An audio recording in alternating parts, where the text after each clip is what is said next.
نحمده ونصلي على رسوله الكريم اما بعد فاعوذ بالله من الشيطان الرجيم بسم الله الرحمن الرحيم لقد ارسلنا رسلنا بالبينات وانزلنا معهم الكتاب والميزان ليقوم الناس بالقسط وانزلنا الحديد فيه بأس شديد ومنافع للناس وليعلم الله من ينصره ورسله بالغيب ان اللہ قوی عزیز۔ ہم نے بھیجا اپنے رسولوں کو واضح معجزات نشانیاں دے کر اور اتاری ان کے ساتھ کتاب ہدایت اور میزان کے حقوق و فرائض کو ان میں تولا جائے تاکہ لوگ عدل پر قائم ہوں۔ اچھا، عدل پر قائم ہونے کے لیے کسی ظالمانہ نظام میں کیا کوشش کی جائے؟ پہلی کوشش یہ ہو سکتی ہے کہ ظالموں کو نصیحت کی جائے، باز آ جاؤ، سرمایہ دار مزدور پر ظلم نہ کرے، زمیندار کسان پر ظلم نہ کرے، حاکم عوام پر ظلم نہ کرے۔ واعظ ہے، نصیحت ہے، دعوت ہے، تبلیغ ہے، پہلا مرحلہ یہ ہوگا۔ اس کا ایک نتیجہ نکلے گا، جو سلیم الفطرت لوگ ہوں گے، سلیم الفطرت، سلیم العقل، وہ اس دعوت کے نتیجے میں کھنچ کر آ جائیں، وہ اپنی اصلاح بھی کر لیں۔ لیکن بڑا پیارا شعر اقبال کا، پھول کی پتی سے کٹ سکتا ہے ہیرے کا جگر، مرد ناداں پر کلام نرم و نازک بے اثر۔ ایک نرم و نازک کلام، وعظ، نصیحت، دعوت، تبلیغ، یہ پھول کی پتی کے مانند ہے نا۔ ہیرے کا جگر تو اس سے آپ کاٹ سکیں گے، ہیرا ہونا چاہیے نا۔ شخصیت جو ہے، ابو بکر جیسی شخصیت ہو، عثمان جیسی شخصیت ہو، دعوت، نصیحت بہت کافی ہے، ان کی زندگی میں انقلاب آ جائے گا۔ لیکن مرد نادا پر کلام نرم و نازک بے اثر، ابو جہل پر تو کوئی اثر نہیں ہوا، ابو لہب پر تو نہیں ہوا، عقبہ ابن ابی معیط پر تو نہیں ہوا، نہیں ہوا نا۔ اب کیا کریں؟ اب ایک ہی راستہ ہے، جو آ گئے ہیں ان کو منظم کرو، جمع کرو، طاقت بناؤ اور ٹکر لو اب ان سے۔ لاتوں کے بھوت باتوں سے ماننے والے نہیں ہیں، اس لیے اب کیا فرمایا، وَأَنزَلْنَا الْحَدِيدَ، ہم نے لوہا بھی تو اتارا ہے کہ نہیں، فیہ باس شدید، اس میں جنگ کی صلاحیت ہے، شدت کے ساتھ تلوار بنتی ہے، نیزہ بنتا ہے، ڈھال بنتا ہے لوہے سے۔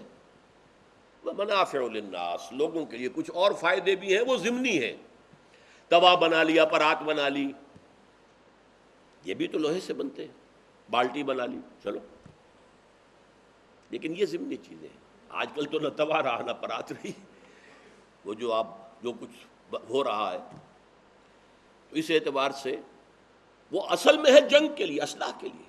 انزلنا الحدید فیہ باس شدید، باس جو ہے جب واحد میں آتا ہے اس کے معنی جنگ ہوتے ہیں۔ ہمارا جو دوسرا سبق تھا آیہ بر کا، والصابرین فی البأساء والضراء وحین البأس، بأساء جب جمع میں آئے گا تو فقر و فاقہ، بھوک، تکلیفیں، ضراء، اور حین الباس، جنگ کے وقت ثابت قدم رہنے والے۔ اولئک الذین صدقوا واولئک هم المتقون، یہ ہیں وہ لوگ جو حقیقتاً راست باز ہیں، سچے ہیں، صدیق ہیں، اور یہی اصل میں متقی ہیں۔ تو انزلنا الحدید فیہ باس شدید ومنافع للناس، اس لوہے کے اندر جنگ کی صلاحیت ہے، قوت ہے، اسلحہ سازی کا ذریعہ ہے۔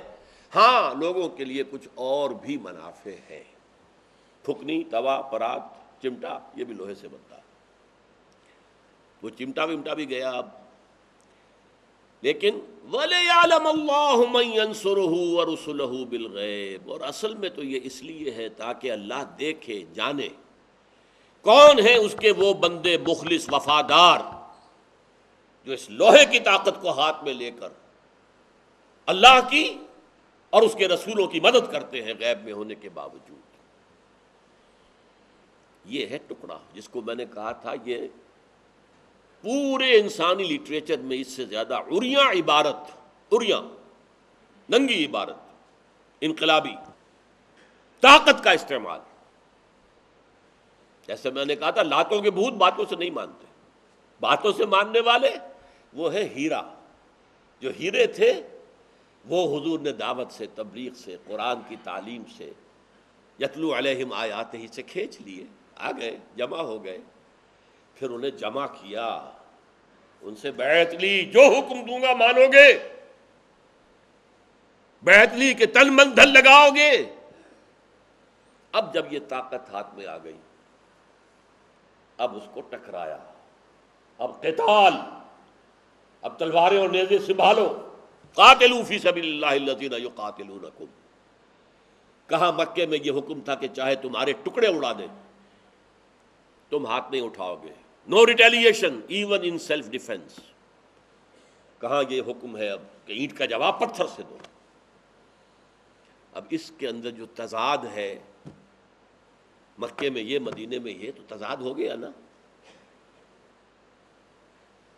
اسی کو کہا ٹوائنبی نے، Muhammad failed as a prophet but succeeded as a statesman مین. اس کا مطلب کیا ہے؟ مکے میں محمد کی جو صورت نظر آ رہی ہے صلی اللہ علیہ وسلم، وہ نبیوں سے ملتی جلتی ہے. ظاہر بات ہے وہ نبی تو نہیں مانتا حضور کو، ملتی جلتی ضرور ہے. جیسے عیسیٰ تبلیغ کرتے تھے، محمد بھی تبلیغ کرتے تھے. عیسیٰ کبھی یہاں کر رہے ہیں، کبھی وہاں کر رہے ہیں، کبھی وہاں چلے گئے. اسی طرح محمد بھی صلی اللہ علیہ وسلم اسٹریٹ پریچنگ بھی کر رہے ہیں. جیسے حضرت عیسیٰ کو برا بھلا کہہ رہے ہیں لوگ، تو وہ کوئی جوابی کارروائی نہیں کر رہے. ایسے ہی حضور کا بھی حکم تھا. تو he resemble somewhat with a prophet. Picture وہی ہے. But there he failed, he had to run away for his life. وہ ہجرت کو فلائٹ کہتے ہیں، بھاگ جانا، فرار. حالانکہ یہ فرار نہیں تھا. بہرحال وہ تو ایک غیر مسلم کی بات آپ کو بتا رہا ہوں. مدینے میں آ کر ایک نیا محمد سامنے آ گیا صلی اللہ علیہ وسلم. وہ تو سیاستدان ہے، سپہ سالار ہے. کہاں وہ مکے کے اندر تبلیغ کرنے والا اسٹریٹ پریچر، اور لوگ گالیاں دیں اور وہ جو ہے دعائیں دے رہے ہوں، لوگ پتھراؤ کریں اور وہ ان کو پھول پیش کر رہے ہوں. یہ تو کچھ اور ہی نقشہ تھا. یہاں کا تو محمد اور ہی ہے صلی اللہ علیہ وسلم. وہ تو اب چیف جسٹس بھی ہے، وہ سپہ سالار بھی ہے. وہ بدر میں، احد میں کون لیڈ کر رہا ہے آرمی اس کو؟ وہ معاہدے کر رہا ہے، اسٹیٹس مین ہے. تو ہی سکسیڈڈ ایز اے اسٹیٹس مین. مدینے کے اندر آ کر وہ ایک سیاست دان اور سیاست کار کی حیثیت سے کامیاب ہو گئے. بات سمجھ میں آ گئی ہے نا؟ ویسے ہے سوالیہ نشانیاں نہیں. اسی کو پروفیسر مونٹگومری واٹ برطانیہ کا، اس نے حضور کی سیرت 2 کتابوں میں علیحدہ علیحدہ لکھ کر اس ایک جملے کی شرح کر دی. محمد ایٹ مکہ، محمد ایٹ مدینہ صلی اللہ علیہ وسلم. کنٹراسٹ واضح ہو جائے. مکے والا محمد تو کچھ اور تھا، مدینے والا محمد کچھ اور ہے صلی اللہ علیہ وسلم. اور مدینے والے محمد کے لیے اس نے تعریف کے جتنے بھی الفاظ انگریزی زبان میں ہیں ان کی سپرلیٹو ڈگریز استعمال کر دی. انتہائی ذہین، انتہائی معاملہ فہم، انتہائی انسان شناس، انتہائی موقع شناس، جو بھی کچھ ہو سکتا ہے ایک سیاست دان کے اندر، ایک حاکم کے اندر جتنے صفات اعلیٰ ہو سکتے ہیں ان کی سپرلیٹو ڈگریز اس نے استعمال کر دی. ہم سمجھے یہ تو بڑا محمد کا دیوانہ ہے صلی اللہ علیہ وسلم. ضیاء الحق صاحب نے جب شروع کی تھی یہ سیرت النبی کے جلسے، ایک ہوتا تھا اسلام آباد میں مرکزی حکومت کے تحت، پھر ہر صوبائی صدر مقام پر صوبائی حکومت کے، اور ہر محکمے میں، ہر جگہ پر. تو پروفیسر مونٹگومری واٹ کو اسپیشلی بلایا گیا تھا ایک خاص موقع پر، جو مرکزی جلسہ تھا وہاں پر چیف اسپیکر کی حیثیت سے مونٹگومری واٹ بلایا گیا. حالانکہ جس سٹل انداز میں اس نے گویا کہ وار کیا ہے، Muhammad at Mecca is someone else, Muhammad at Medina is someone else, یہ ایک شخصیت نہیں ہے. اس کا جواب آپ کو ملے گا میری تصنیف میں، منہج انقلاب نبوی. محمد کو بھیجا گیا تھا دین کو غالب کرنے کے لیے، ایک انقلابی مشن تھا، اور انقلاب کے جو سٹیپس ہوتے ہیں وہ مختلف ہوتے ہیں۔ پہلے جیسا کہ میں نے عرض کیا، پھول کی پتی سے کٹ سکتا ہے ہیرے کا جگر۔ پہلے معاشرے کے اندر جو ہیرے ہیں پہلے تو ان کو لے آئیے، وعظ سے، نصیحت سے، تبلیغ سے، تعلیم سے۔ بلکہ اس کی جو بہتر مثال ہے وہ میگنیٹ کی ہے۔ میں نے کئی دفعہ کہا ہے کہ جب شاید 5ویں جماعت تھی، سائنس کا مضمون شروع ہوا تھا 5ویں جماعت سے، تو پہلا تجربہ جو ہمیں کرایا گیا وہ یہ تھا کہ آئرن فائلنگز، یعنی لوہے کے ٹکڑے چھوٹے چھوٹے جو یہ خراد ہوتی ہے، تو جب وہ چھلتے ہیں تو وہ بڑے پتلے پتلے سے وہ ٹکڑے جو گرتے ہیں، چورا، لوہ چون اسے کہتے ہیں، لوہ چون، لوہے کا چورا ہے، اور لکڑی کا برادہ، دونوں کو مکس کر دیا، علیحدہ کرو۔ کیسے کریں بھائی؟ اب ایک ایک دانہ اٹھائیں، ایک ایک جو ہے وہ لکڑی کا اٹھائیں؟ نہیں، طریقہ بتایا۔ میگنیٹ ہاتھ میں لے لو، اسے پھراؤ، لوہا اس کے ساتھ چمٹ جائے گا، برادہ رہ جائے گا۔ یہ پہلا تجربہ تھا سائنس کا۔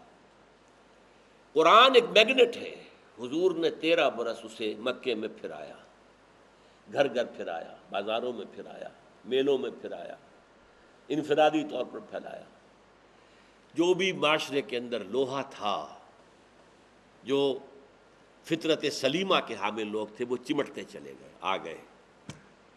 اب انہیں جمع کیا، جمع کر کے طاقت بنایا، لوہے کی طاقت ہاتھ میں لے کر پھر مدینے سے اوفینسو لانچ کیا ہے ان کے خلاف، کہ جن کے بارے میں اقبال نے جو کہا، مرد ناداں پر کلام نرم و نازک بے اثر، جو لاتوں کے بھوت باتوں سے نہیں مانتے، اب ان سے ٹکر لینے کے لیے طاقت۔ اس میں امتحان ہے ان لوگوں کا جو دعوت و تبلیغ سے ایمان لے آئے تھے۔ ان کا ایمان سچ مچ کا ایمان ہے یا جھوٹ موٹ کا ہے؟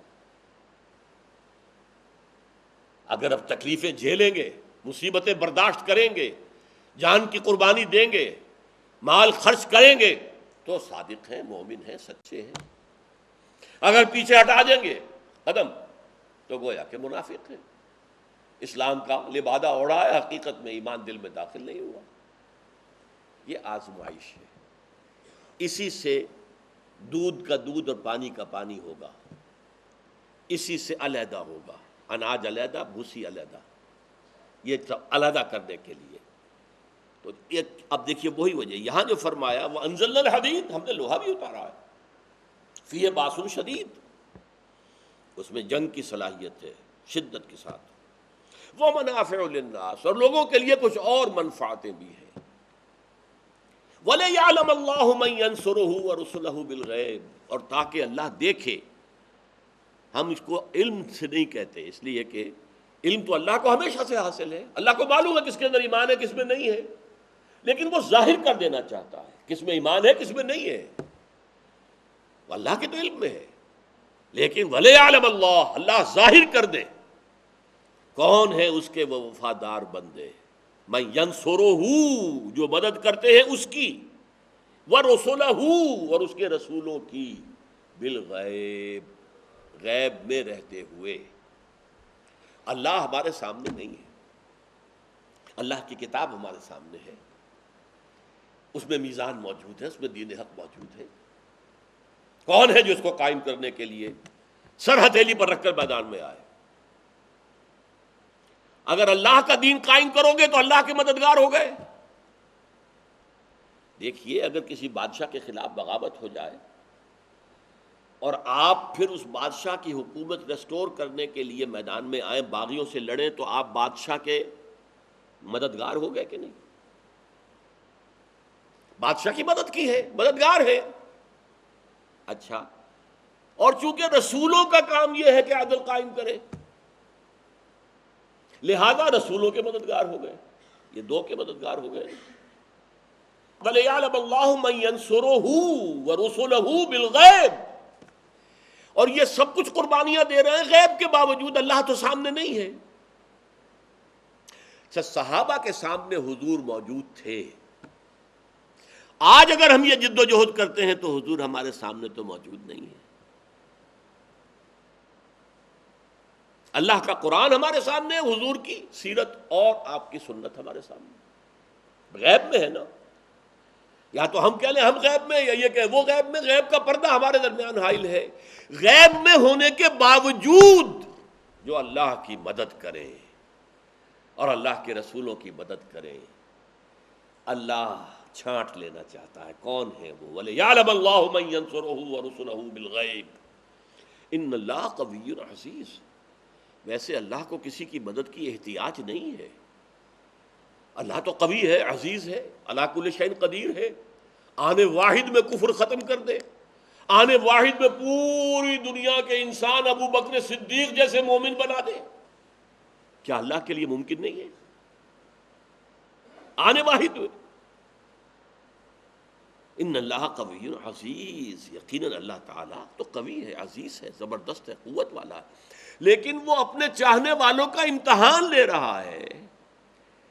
یہ ہم سورہ عنکبوت میں پڑھ چکے ہیں، الف لام میم احسب الناس ان یترکوا یقولوا آمنا وهم لا یفتنون ولقد فتنا الذین من قبلهم فلیعلمن اللہ الذین صدقوا ولیعلمن الکاذبین۔ کیا لوگوں نے یہ سمجھا تھا کہ یہ کہنے پر چھوٹ جائیں گے کہ ہم ایمان لے آئے؟ انہیں آزمایا نہ جائے گا؟ ہم نے ہمیشہ آزمایا، جس نے کہا کہ میں ایمان لایا اللہ پر، ہم نے اسے امتحان میں ڈالا، آزمایا۔ یہ سچ مچ کا ہمارا شیدائی ہے اور عاشق ہے، یا جھوٹ موٹ کا عاشق ہے، دودھ پینے والے مجنو ہے یا حقیقی مجنو ہے، تاکہ ہم دیکھیں کون ہے سچے کون ہے جھوٹے۔ اور اسی رکوع کے اندر آگے آ گیا وَلِيَعْلَمَ اللَّهُ وَلَيَعْلَمَنَّ اللَّهُ الَّذِينَ آمَنُوا وَلَيَعْلَمَنَّ الْمُنَافِقِينَ۔ اللہ جان لے گا کون مومن ہے کون منافق ہے۔ جو جھوٹ موٹ کے مومن بنے پھرتے ہیں منافق، وہ اگر امتحان نہ ہو، آزمائش نہ ہو، تو کیسا پتہ چلے گا کہ یہ منافق ہے اور یہ مومن ہے؟ اب دیکھیے سورہ صف کا میں نے پہلے حوالہ دیا تھا، پوری سورہ صف اس ایک آیت کی شرح ہے۔ اس کام کے لیے جہاد اور قتال، یہ مضمون ہے سورہ صف کا۔ هو الذی ارسل رسولہ بالہدی ودین الحق لیظہرہ علی الدین کلہ ولو کرہ المشرکون یا ایھا الذین آمنوا هل ادلکم علی تجارۃ تنجیکم من عذاب علیم تؤمنون باللہ ورسولہ وتجاہدون فی سبیل اللہ باموالکم وانفسکم ذالکم خیر لکم ان کنتم تعلمون۔ وہی ہے اللہ جس نے بھیجا اپنے رسول کو صلی اللہ علیہ وسلم الہدا، قرآن حکیم دے کر، جو اس کا معجزہ بھی ہے، اور دین حق دے کر، نظام عدل و قسط مکمل، پولیٹیکو سوشو اکنامک جسٹس، تاکہ اسے غالب کرے پورے نظام زندگی پر، چاہے یہ مشرکوں کو کتنا ہی ناگوار ہو، ریزسٹنس کتنی بھی ہو، مقابلہ کتنا بھی ہو، تکلیفیں کتنی ہی آئیں، مصیبتیں کتنی ہی آئیں۔ اور اس کے بعد فرمایا اہل ایمان، کیا تمہیں وہ تجارت، وہ سودا بتاؤں جو تمہیں جہنم کی آگ سے، عذاب علیم سے چھٹکارا دلا دے؟ ایمان لاؤ اور رکھو ایمان اللہ پر، اس کے رسول پر، جیسے کہ ایمان کا حق ہے، اور جہاد کرو اس کے لیے اپنے مالوں اور جانوں کے ساتھ۔ یہ جہاد کا تقاضا کس لیے ہے؟ اللہ کے دین کو غالب کرنے کے۔ اور اسی جہاد تو 13 برس مکے میں بھی ہوتا رہا، وہ جہاد قرآن کے ذریعے تھا۔ فَلَا تُطِعِ الْكَافِرِينَ وَجَاهِدْهُمْ بِهِ، اس قرآن کے ذریعے سے جہاد ہو رہا ہے، قرآن کے ذریعے سے وہ میگنیٹ پھرایا جا رہا ہے کہ سلیم الفطرت لوگ آ جائیں، چمٹ جائیں۔ اس کے بعد مدینے میں آ کر جہاد میں سیف ہوا ہے، جس کا نام قتال ہے۔ چنانچہ اسی سورہ صف کے اندر آیت نمبر 4 کیا ہے؟ ان اللہ یحب الذین یقاتلون فی سبیلہ صفا کانہم بنیان مرصوص۔ وہ ہم پڑھ چکے ہیں سورت۔ جہاد و قتال فی سبیل اللہ کے موضوع پر قرآن مجید کی جامع ترین سورت سورہ صف ہے۔ اس کا مقصد کیا ہے؟ دین حق کو غالب کرنا۔ اولین منزل کیا ہے؟ جہاد۔ پہلے اپنے نفس کے خلاف جہاد، باطل نظریات کے خلاف جہاد، باطل عقائد کے خلاف جہاد، اور پھر باطل نظام کے خلاف جہاد، پھر وہ قتال تک پہنچے گا۔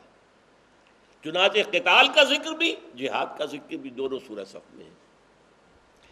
اور سورہ صف ختم کس آیت پر ہوتی ہے؟ دیکھیے یہاں کیا الفاظ تھے؟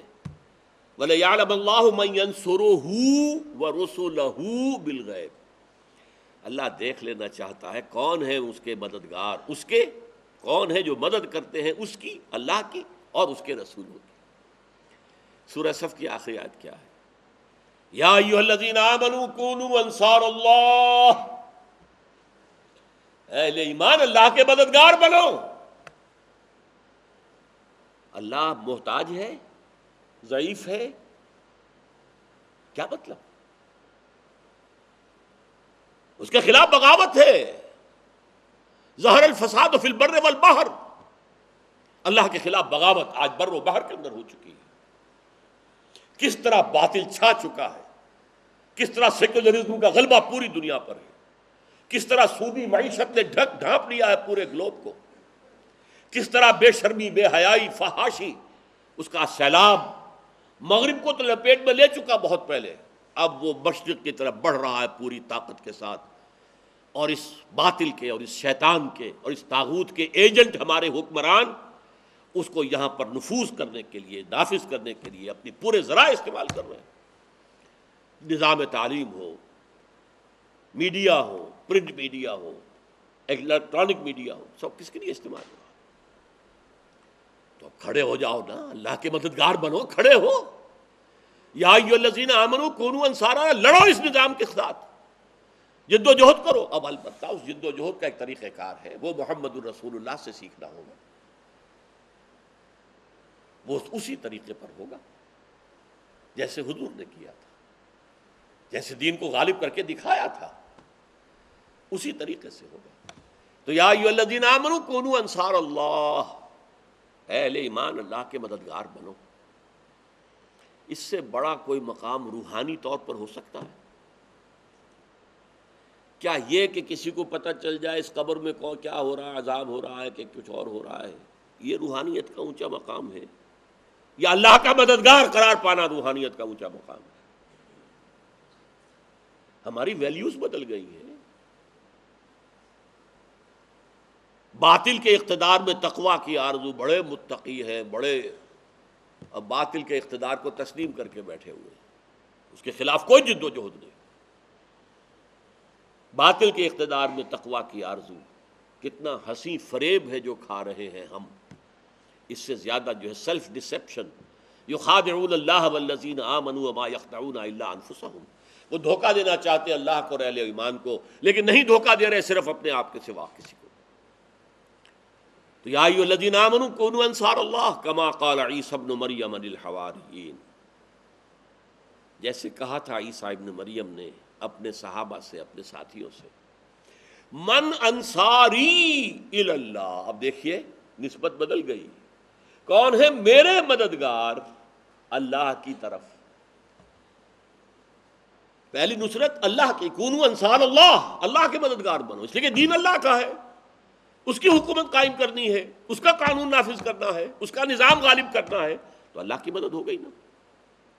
اور وہ کرنا فرض ہے رسول کا۔ تو من انصاری، کون ہے میری مدد کرنے والے؟ الی اللہ، لیکن میں اپنے کسی غرض سے نہیں مدد مانگ رہا، اللہ کی طرف۔ اللہ نے جو پھر ذمہ فرض لگایا، هو الذی ارسل رسولہ بالہدی ودین الحق لیظہرہ علی الدین کلہ، یہ میرے ذمہ، میرا فرض منصبی ہے، میں اس کے لیے مدد مانگ رہا ہوں۔ حضور نے ذاتی سطح پر کبھی کسی سے کوئی مدد طلب نہیں کی۔ آتا ہے روایات میں کہ اگر حضور سواری پر ہوتے تھے، اونٹ پر ہے فرض کیجئے، کوڑا زمین پر گر گیا ہے، تو آپ یہ کسی سے نہیں کہتے تھے مجھے کوڑا اٹھا دو، اپنے اونٹ کو بٹھاتے تھے، اترتے تھے، کوڑا خود اٹھاتے۔ اور میری تو واقعہ یہ ہے کہ آنکھوں میں ہمیشہ آنسو آ جاتے ہیں جب حضرت ابو بکر وہ منتظر تھے کب اجازت ملتی ہے، کب حضور کو اجازت آتی ہے ہجرت کی، پوچھتے رہتے تھے نہیں ابھی نہیں آئی، ابھی نہیں آئی۔ ایک دن آ گئے دوپہر کے وقت، اپنے سر کو، چہرے کو لپیٹے ہوئے کپڑے میں، خوشخبری دی، ابو بکر ہجرت کی اجازت آ گئی ہے۔ بڑے خوش ہوئے حضرت ابو بکر، کہا حضور میں نے 2 اونٹنیاں خوب کھلا پلا کر تر و تازہ موٹی تازی کر رکھی، حضور نے تھوڑا سا توقف فرمایا، ٹھیک ہے ایک اونٹنی میں استعمال کروں گا لیکن اس کی قیمت دوں گا۔ حضرت ابو بکر رو پڑے کہ حضور مجھ سے اور یہ مغایرت، میں تو آپ کا غلام بے دام، میں نے تو اپنی 6 سال کی بچی آپ کے نکاح میں دی ہے، رخصت تو نہیں ہوئی تھی ابھی، ظاہر بات ہے وہ 9 سال میں ہوئی، جا کے مدینے میں ہوئی ہے، لیکن میں نے اپنا سارا سرمایہ آپ پر لگایا، 40,000 درہم کا سرمایہ تھا جو سارا ختم ہو گیا، جو کوئی بچا کھچا تھا وہ بھی ایک رومال میں باندھ کے ساتھ لے گئے تھے، کچھ نہیں چھوڑا گھر والوں کے لیے، حالانکہ 2 بچیاں پیچھے تھیں، اہلیہ تھی، اندھا باپ بوڑھا باپ تھا، کچھ نہیں چھوڑا۔